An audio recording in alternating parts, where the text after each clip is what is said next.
Levis looking, firing deep downfield. There's Ridley at the 5.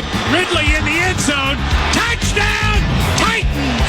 Ridley smokes Taylor on the big run. The voice of MikeKeith, play-by-play for the Tennessee Titans, also in the Tennessee Sports Hall of Fame. He's HOF in his 26th year doing play-by-play for the Tennessee Titans, and the Minnesota Vikings conclude their tour through the AFC South this weekend, Sunday at noon, with the pregame at 10 and the games at Nashville. And the Vox joins us now. His name, once again, is MikeKeith. Vox. What's going on there, Michael? How are things down Nashville way? PA, it's nice to be with you. Are you trying to win the AFC South this weekend? Is that what I hear? Yeah, I mean, we're trying to sweep our way through the AFC South, but we have a common thread here, Mike, where both of our teams lost to the Detroit Lions. Both you and I, play-by-play guys who have done it quite some time, we both know what a good team looks like, and that Lions team is a good team. Holy cow. Best team I've seen. Mm-hmm. I mean, unquestionably. And, with all due respect to Kansas City, Detroit is more complete in all areas. They do everything very well. They are explosive enough to take advantage of you when you make mistakes like what we did in our game. That's a really good football team. And now, can they keep the pace the rest of the year? Does the foot stay on the gas? Do they have an injury that sidelines them? I don't know. And what does it mean to potentially be the best team on November 13th? Absolutely nothing. But, yeah, it's the best team I've seen. What through the season that you guys have had so far, and Will Levis, when I watch back some of the plays against the Chargers, I thought Levis looked pretty good. I mean, there were some problems overall with the team in the second half, and it started to get away a little bit. But I thought that was a game effort at SoFi against the Chargers, and I haven't watched Will Levis play a ton, and you've called every single play he's had. But what'd you think? I thought he played pretty well. He did okay, and this is the development of Will Levis, the education of Will Levis, if you will, because to a certain extent, he was starting all over this year, and that was a lot of what the challenge was from him. The offense was different again. The coaching staff was different again. And early in the season, he had some boneheaded plays. He had some spectacular plays, but he had some boneheaded plays, in particular in the first 2 games of the season that, really undid the Titans at key moments. Didn't make those mistakes on Sunday, took what the defense gave him, hit a big throw, hit a couple of tight window throws with his incredibly impressive arm. He's figuring out how to use that. Took a couple of the sacks. All 7 sacks weren't on the offensive line, but the 7 sacks weren't all on Will Levis either. So I thought he did okay. And remember, he hadn't played in a month. So he was probably not going to be as sharp as he will have a chance to be the rest of the year, now that he's getting all of the practice reps and that he's back into routine. Hey, there's a former Viking playing for your Titans, MikeKeith, James Lynch, number 97, 5th year from Baylor, 4th round pick by the Vikings in the pandemic year, 2020. Doesn't have a sack wearing the Titans blue at this stage of the equation. But how much does he play? Is he a rotational guy, James Lynch? Big Red. He's a rotational guy, and he's done a nice job. I mean, you know this about James. When you see him in the hall, you don't think he plays the same position as Jeffrey Simmons, really? I mean, you do think that. That's nice. Because he doesn't look like that guy. But, man, he gets after it. And he's been a really nice find for this team in what is one of the better parts of the ball club, which is the defensive line. So, yeah, very fond of what he's given this team so far, not necessarily in terms of wild stats, but, he's been there a couple times to make the tackle on 3rd and 2 and knock him short. He's batted down a pass. When he's in the game. And that's what a good professional football player who's a backup does, is they impact the game when they get their opportunities, which are limited. So very happy to have him. he's done just fine. Hey, Mr. MikeKeith. Fox. I mean, in getting the game calling depth chart ready for the Nashville game, can't wait to see you too. It's a super cool stop. I just love the vantage point of unless they've changed it, of the broadcast booth, and seeing you super cool and stuff. It's an outdoor game, but in getting ready for it defensively. Okay, there's Jeffrey Simmons, cool. Jack Gibbons, 29 tackles the last 2 games, second-year University of Minnesota. I don't know if Arden Key's ever played better, but, 7th-year LSU, he's got some good numbers. But, yeah, you see all these wonderful things, but then you look at the points per game, and it's like this defense is a statistical anomaly. Is that fair? It is. Yeah, it is. They have been really good in a lot of situations. They're really good on third down. They don't give up a lot of yards, but because the offense has been deficient and because the special teams have had problems, they have been put in some really difficult situations. And I think that's a big part of it right now, PA, is they have faced situations where they've been forced to go on the field with their backs to the wall. The other part of it, too, is teams have been ahead in the second half of games, so they haven't had to try much offensively. They've just run the ball. That's what happened for the last quarter and a half at the Chargers. So we have seen flashes from this defense. We thought they had finally made their really big play. Jeffrey Simmons with a strip sack of Justin Herbert, returned by Roger McCreary for a touchdown in the waning seconds of the first half. And then New York overruled it. Yeah. In stadium, they ruled that it was going to stand, and New York went frame by frame by frame and chose to overrule it, which was a real shot to the midsection for this defense. So pretty good unit, still has an opportunity to do more. The big challenge for them is they got to get more takeaways, and they've got to play better in the red zone. The opposition has scored points on every red zone possession this year, and a majority of those are touchdowns.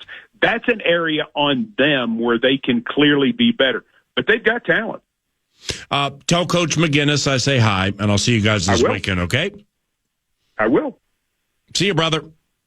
Thanks, Paul. That's MikeKeith, play-by-play voice for the Tennessee Titans. When we return, Skol Stories for Kids is in the air on KFAN, your money delivering leader. The Fan, along with 2 men in a junk truck, they want to give you a chance to put $1,000 in your hand with the National Cash Contest. Go to KFAN.com, enter the keyword win, and you might win $1,000. The keyword is win at KFAN.com.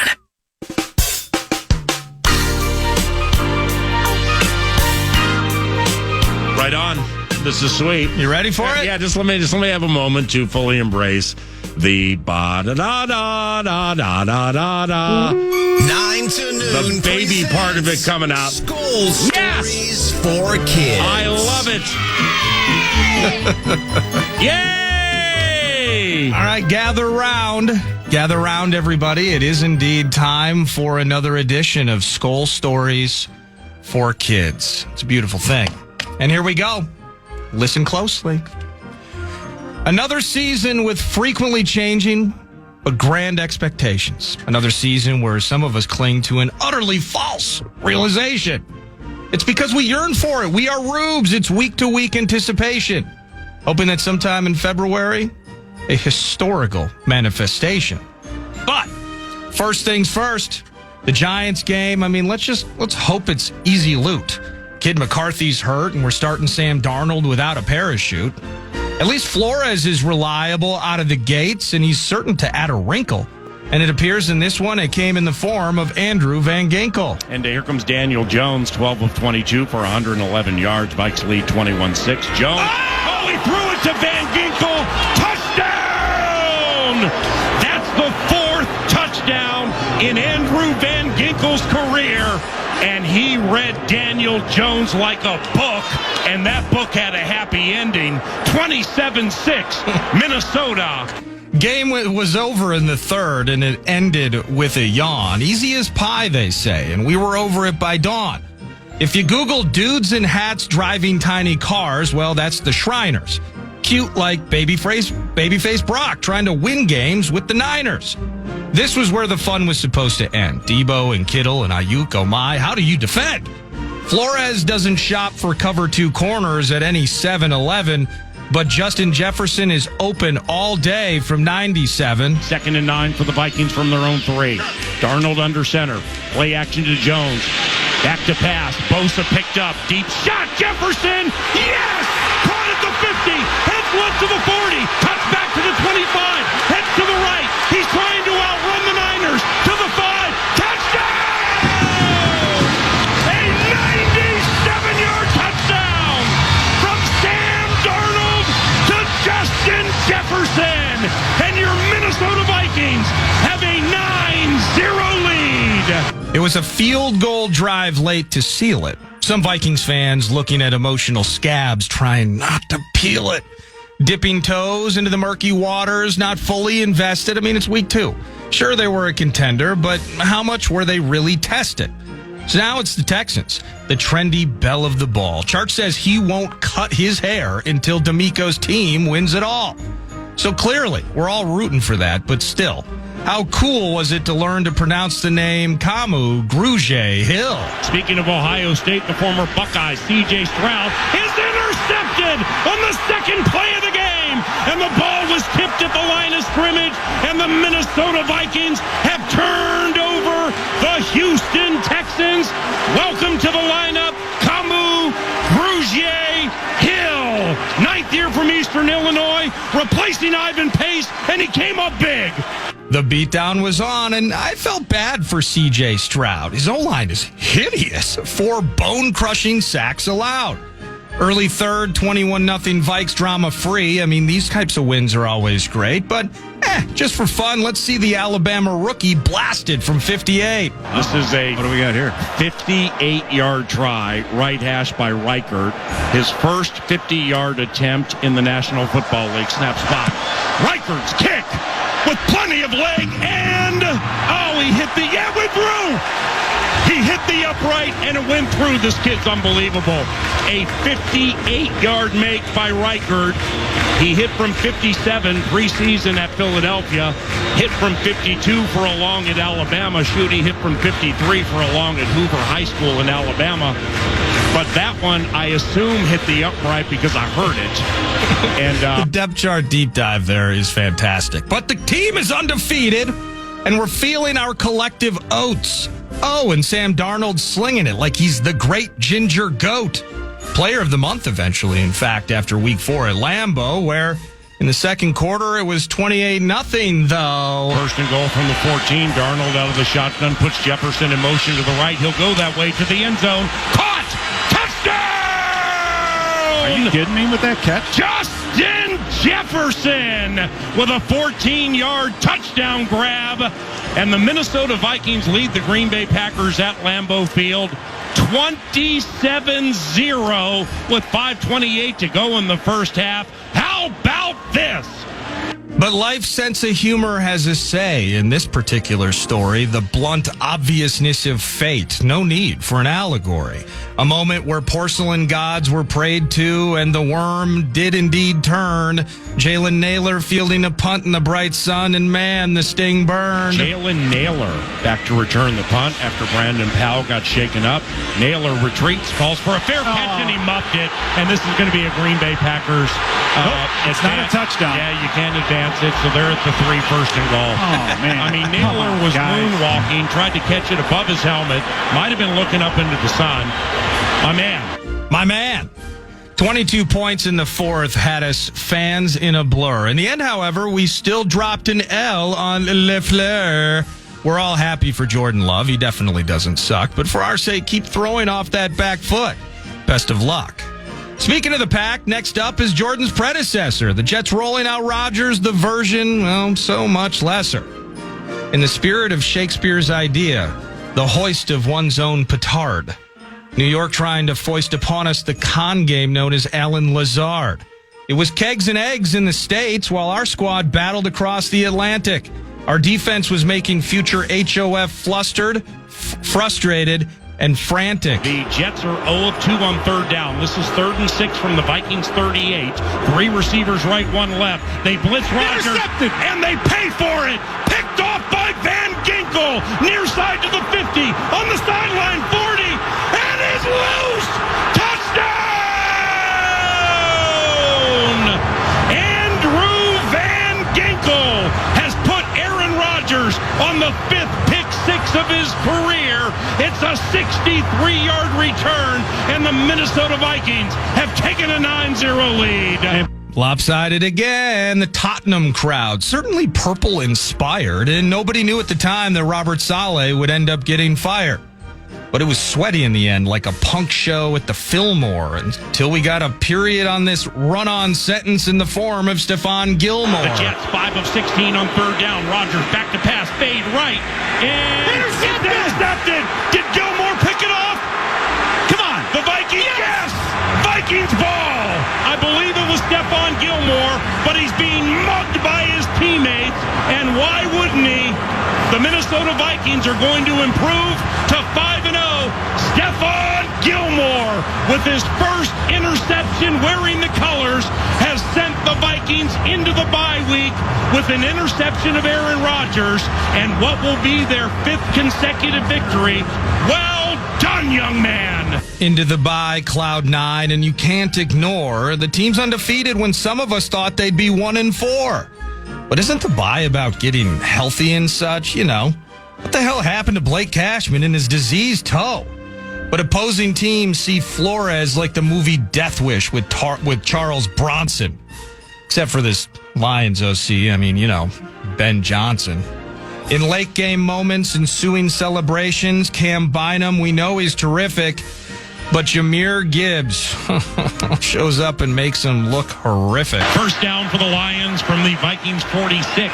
Tight end block right, motions to the backfield, straight eye, handoff Gibbs. Gets room to the right side, cuts it up to the 40 outside the number. Oh, he shakes on a Viking at the 30 and he's gone. Ouch. 46-yard touchdown, and it was a masterpiece by Jahmyr Gibbs. That's the longest run of his career, and it's 10-6.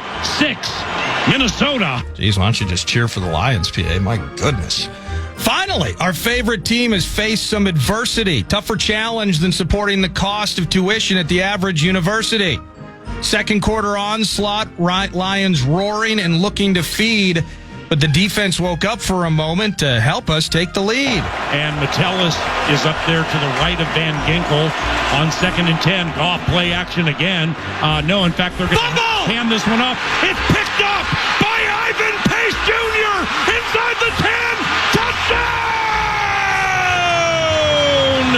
Now there is a flag on the play, and it came out very early in the equation. Unofficially, that's the first touchdown for Ivan Pace Jr., and if it sticks, the Vikings have a 29-28 lead. It would still be Jake Bates for the win, and the Vikings' first loss felt worse than Ty Chandler whiffing on that earlier London toss. No big deal. Rams on a short week, SoFi on a Thursday night. I mean, they're beat up right now. No Cooper and no Puka Nacua, right? 2 receivers left and right. Vikes rush 4. Stafford trying to get away from the pressure. Oh, and come on. Throws to the end zone. Touchdown. Oh, my God. There were 2 Vikings who had dead aim at Matthew Stafford, who leaves the field probably yelling something at Kevin O'Connell. That's not like super bad, but he was yelling at the Vikings bench. McVay with a trump card, and he knows how to use it. Facing his former coordinator in a game, little chance he would lose it.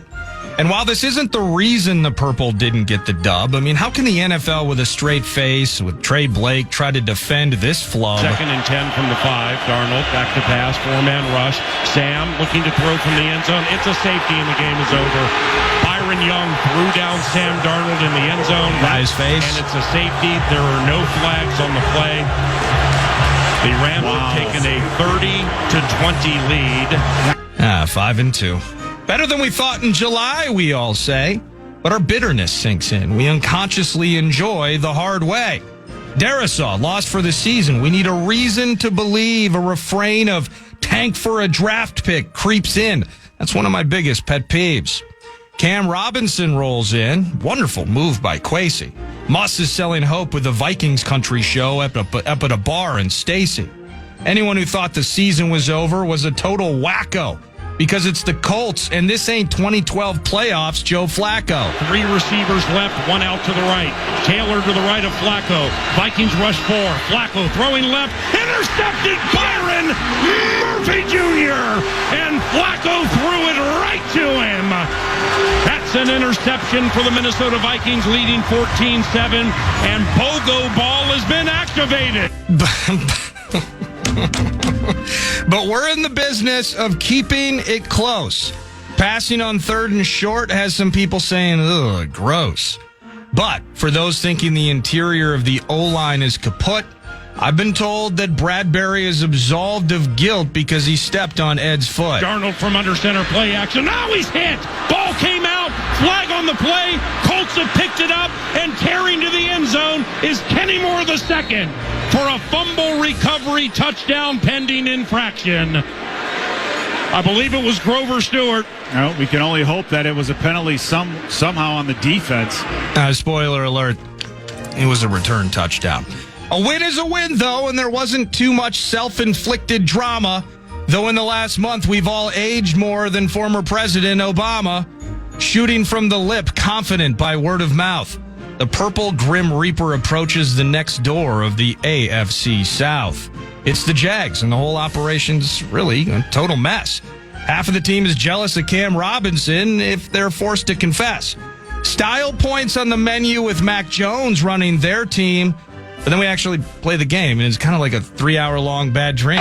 Jones under center, 3rd and goal from inside the 1. Vikes lead 3-0. Jones sneaks to the left. This time he's in for sure. Touchdown, Jacksonville Jaguars.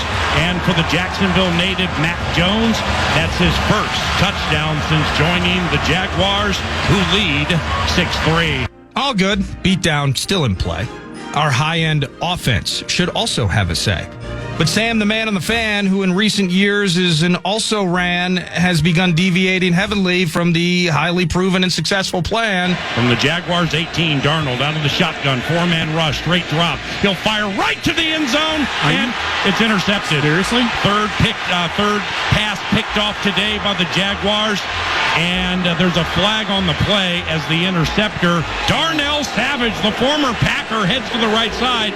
It's the Jags, I thought. Now I'm left with little hope. I mean, to lose to these L's? Not sure how any Rube would cope. But while the offense is stuck in its own poured cement going in slow-mo, we were saved by the TikTok kicker. His mom calls him John, but we call him Parker Romo. 4 for 4 in a victory. That puts you in conversation for NFC Special Teams Player of the Week. Snap spot. Parker Romo's kick splits the uprights, and the Vikings have taken a 12-7 lead. Parker Romo is 4 of 4 on field goals. So we may not have deserved it, but again, we were victorious. And 7-2, all things considered, muddy NFC, it's glorious. And while we all need therapy, or at the least an awkwardly long hug, should we apologize for the record at this stage? Nah, just shrug. So we'll beat the Titans and then the dysfunctional Bears. Ryan Poles is in a forest bragging into a microphone right now, but nobody hears or cares. 8 more chapters to be written in this 2024 Vikings novella. Best to be enjoyed with a 6-pack of Stella. That was another Skol Story for kids. Spectacular. Spectacular. Well done, Eric. There were many strays caught. It's my new bit during Skol Stories for kids, and I loved it. Here, quickly, because the Finchy replay, here are the strays that were caught during Skol Stories for kids. Yeah. The Shriners, Mike Zimmer, Charch's hair, C.J. Stroud's offensive line, the right upright in the Texans game, Jalen Naylor, Matt LaFleur, Jordan Love, Alan Lazard, Robert Saleh, some punk show, Cashman's toe, Cam Bynum versus the Lions, me allegedly rooting for the Lions during a call, the Vikes defense at SoFi, Trey Blake, Starbucks because there was a Caribou BOGO, the totality of the Jags game, Sam Darnold, the Jags were called L's, the Vikings offense in said game, and Ryan Poles, Barack Obama, and Ryan Poles right at the end. Well done. If you missed Finchy early, it's coming up.